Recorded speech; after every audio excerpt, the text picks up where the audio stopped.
Yeah, this is going to be a quick video, or well, maybe not so quick, but it's just going to be for, I guess, those on the inside, John and Kirby and others interested on the Google Synergetics list. Anyway, the one that I run. In front of you is what I would say I'm going to start calling the icosahedral cone. And this is the, okay, first of all, right here, this is the center, the origin. And I'm going to make a panel here just to show the face. And I'm going to do it on, just one for now. And then we can also put the face of this triangle here. That is the shallow tat sitting there. Anyway, and we can just quickly make an icosahedron just to show you that it is an icosahedron. Okay, so it's 1/20th. It's a tetrahedron that makes the icosahedron. 20 of them do. And what I'm really after to show here is that there's this repeating stack, let's say. I'm kind of showing at this point, get rid of that triangle. I'm just showing that there's the star point tetrahedron here, and there's another little one here. And of course I could make a much larger one. Let's see if I can do that just by luck here. Might not be long enough, and I don't want to go to the next stage. Well, I could do this. I could make that, and then I could go one down and hopefully line these suckers up. And that would be a star point.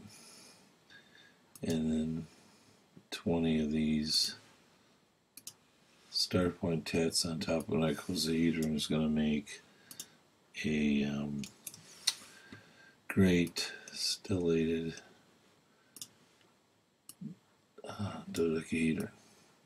So there's those star point tetrahedron on top of my icosahedron. Let's just get out of there. So now, getting all the way back to our little core unit here. This little teeny, okay, I'm not being able to isolate it, but this little, let me see if I can do this. I made the triangle. This is part of an icosahedron. So if I make that, see, there's like a little, and it keeps getting smaller and smaller. And that's true at this level and the bigger level. Anyway, so what I'm kind of have paneled right now is star point tetrahedra, and then what we've been calling shallow tetrahedra. So it's like star point, shallow tetrahedra, star point, shallow tetrahedra, star point, shallow star point again, and then a shallow tetrahedron, whatever, I removed it. Anyway, inside the shallow tetrahedron is this basically inverted or star point tetrahedron going the opposite direction. And they share the same face here, which is the icosahedral face. So anyway, so that's what I'm trying to show there with what I guess I'm starting to call a icosahedral cone. And then we'll flip over to the other model, which is what I'd say is a pentagonal dodecahedral cone. And this is the origin here. So if we quickly highlighted all that, we would have the small stellated dodecahedron. Okay, but we're not. Basically, this is how the building from icosahedron through the stellations and adding R's or 4R's or 4P's makes that. So anyway, as we can see, there's there is an inversion of the pentagonal pyramid. That's actually two of the faces right there. I'm not going to erase everything, but that's the pentagonal pyramid going the opposite direction. Notice how it's the pentagon that's inside the bigger pentagon with the star between them. Let's get these panels back. So, and this, if I got rid of the top 5 panels, oh, I didn't hit that line, but it doesn't really matter. But if I get rid of the top 5 panels, I have a panel here, which is part of a pentagonal dodecahedron, as you can see there. So, and then you had the star point pentagonal base pyramids, and you have your small dodecahedron. Okay, so what we're really seeing here is that there's this definite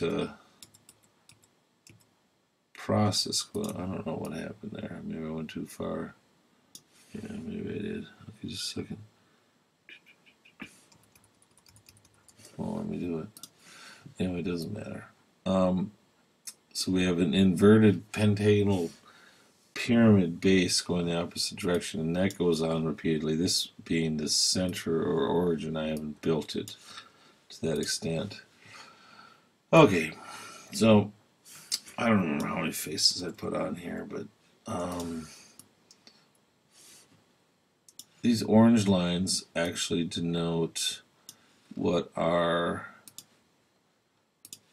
2 P modules, and I didn't fully delineate it. If I take the center of this edge and connect these, ooh, I better do that right. I don't want to do that wrong. It doesn't feel right.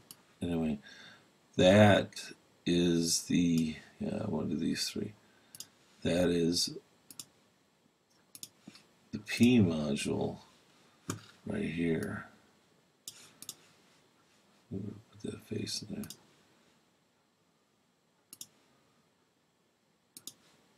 Oh, got it. Yeah, that's a P module, and it actually lines right up with the skin of the pentagonal dodecahedra cone. Okay, and then I don't have the next down triangle, but it would be here. It's orange, and then it would be a smaller one. So then the other triangle face you're seeing here is 2 R modules, because they're actually sitting against this pentagonal pyramid that's facing outward, let's say, and then this little tetrahedron here, and it is a tetrahedron. It's made of 2R. It's cut in half, but it's kind of nice that it lines right up. So you have the 2P and the 2R, and they line up. That keeps going. Okay, so now we should probably go back to the icosahedron, and it's the same kind of deal in that the skin shows this pattern repeating. See the oranges and the purples and the oranges and the purples, and these 2 here. Well, I'll erase that. These upper 2 are 2R, but they're oriented the other way. It's like slicing that tetrahedron at 90 degrees to the other way. So there's, right in here is a R module, and so therefore it's true that the 4P that rests against fill the valley of the great stellated dodecahedron. Here's a P module. Just 1 P module sitting there. And there's 2 of them next to each other. So the P's and the R's get cut in half to fit nicely into those cones, and they are cut in different orientations. It's all quite logical when you think about it. So lastly, there's this area I'm not really delineating too well, but it's kind of like here down to here, and it's over here, This is actually, no, am I doing this right? Yeah, this is actually part of the pentagonal pyramid and the icosacap that fit on top of each other, so to speak. The icosacap pointing inward to the origin and the pentagonal pyramid pointing outward. And here you have a section of that pentagonal pyramid, butting pentagonal face to the icosacap. I'm trying to hit some pretty small targets here. Anyway, I keep blowing it. Yeah, this area here,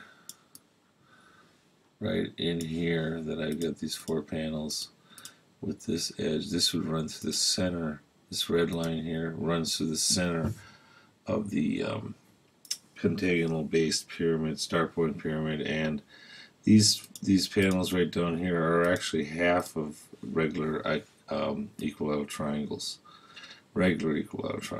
So anyway, that's where the pentagonal dodecahedron cone kind of intersects with the icosahedral cone. And I guess before I end this, it's long-winded, but here again, I didn't hit that, but there's an area after we account for the P's and the R's. There's an area where, now we're on the pentagonal cone. I switched models. This is actually a sectioning, or a third actually, of the star point tetrahedron and the shallow tetrahedron attached, and they share a common equilateral triangle face. And you don't really necessarily see it, and I have to actually have it, so it's a little tricky. Oh man, I'm not even connecting. Oh, it's a little short. Try one more size up. But there's an equilateral triangle base here that is for the star point tetrahedron. Why they didn't line up? Okay, because I didn't do it right. It's not all rocket science. Sometimes just hit and miss. So this triangle I just made is the base of the star point tetrahedron and the shallow tetrahedron's base as well, which is on the bottom side here. You're kind of seeing 1/3 of its face there. So anyway, what is kind of interesting is, since I have the edges here, you can have this triangle here, and we'll just quickly see it's actually part of a icosahedron, or you could also say a 2-frequency icosahedron, which I think is really odd. I'm not really sure how to think of that yet with modules, but I think it's very intriguing. So with all that, I'll let y'all go. Thanks. Bye now. It's good talking to you.